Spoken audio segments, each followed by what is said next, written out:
Welcome to Kenton's videos. Enjoy the video. You start by preparing both phone numbers and the device.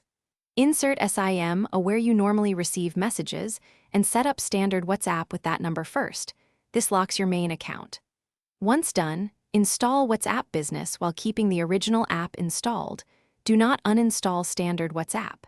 You do this because WhatsApp prevents two identical numbers in one app, but allows a regular app plus business. Make sure both numbers can receive SMS or calls for verification.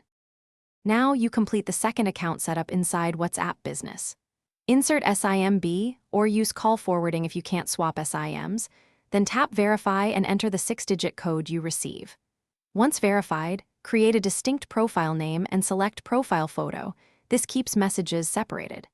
After setup, go to Settings and tailor Privacy, Backup, and Notifications so each number behaves how you want. This method works because the two apps maintain independent data directories and verification states. Finish by syncing contacts and performing backups for each app independently. Label profiles so you never confuse numbers. Once done, test messaging and voice calls from both accounts to confirm separation.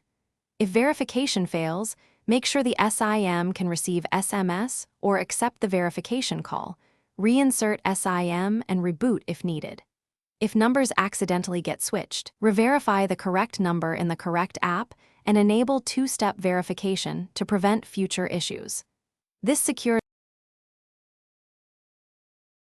Thanks for watching. Consider subscribing if we helped you.